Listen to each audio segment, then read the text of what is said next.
Captain James Scott, an English mariner, married my husband's sister, Mary Richardson, in 1760. Her brother Geoffrey and I were married several years earlier. When Captain Scott accepted the position as the captain of the Minerva, he asked if Mary could stay with us while he was at sea. I, of course, was delighted to have my dear sister-in-law so close. It was agreed on, and the arrangements were made. Several weeks later, on March 4th, Geoffrey was suddenly awakened about 3 o'clock in the morning and shouted, "Brother Scott has arrived and called to me." "Go back to sleep," I admonished. "It's only a dream." Geoffrey, however, was strangely troubled. "It was more than a dream," he replied, but agreed to go back to sleep. A short time later he woke again. He claimed there was terror in Captain Scott's voice as he cried out for help. It was about 4:30 when my husband went to the door, opened it, and was met by a swirling blizzard. It evidently had been snowing for some time, and he noted from the northeasterly direction of the wind that it would be a fearsome night for sailors on the ocean. He came back to the bedroom and said, "I'm sorry, my dear, but I simply cannot get James from my mind." There was such terror in his voice as he cried out to me, "There is a great snowstorm, and I am afraid that he is in grave danger." "What do you think we should do?" I asked. "It will do no good to awaken Mary and get her to worry about it, will it?" "No, perhaps not, but I am going down to the shore as soon as it becomes lighter." Geoffrey lay down and fell into a fitful sleep. About 6 o'clock that March morning, a mighty blast shook the house and woke us. Geoffrey leaped to his feet. Glancing outside, he noticed that it was still snowing, but the first gray streaks of dawn were lighting up the sky in spite of the severe storm. We ate a quick breakfast, put on every storm-breaking garment we possessed, and left the house. It was a long and difficult walk to the seashore.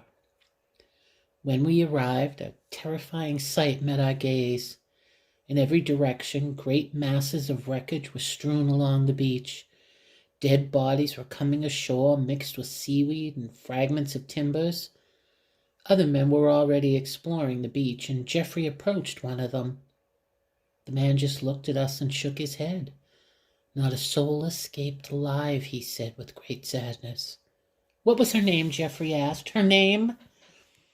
"I don't know, but the lighter pieces floated ashore near Cut River, and the quarterboard might be there." We walked down the shore, stumbling through the wreckage and the snowdrifts, until we came upon an area where the timbers and cargo were piled nearly 5 feet high. Several men were busily salvaging equipment, and Geoffrey asked about the name of the vessel. "We came across fragments of the quarterboard," they explained, "but you'll have to piece them together." We went in search of bits of wreckage and soon came across a small piece with 2 letters, V.A. Continuing further, we found a section bearing the letters I, N, E, and R.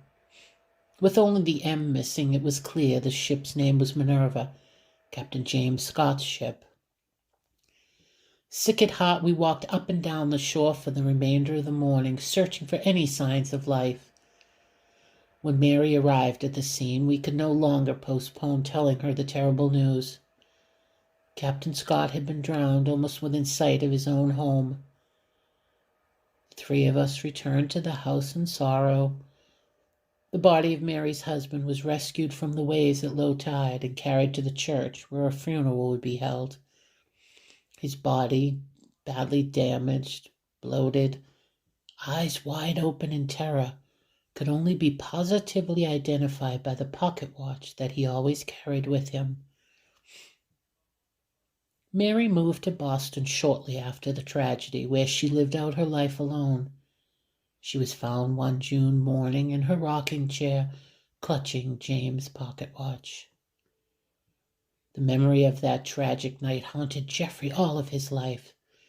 He was never able to prove his brother-in-law spoke to him at the time of the wreck, although he was always impatient with those who questioned his story of the brother's warning.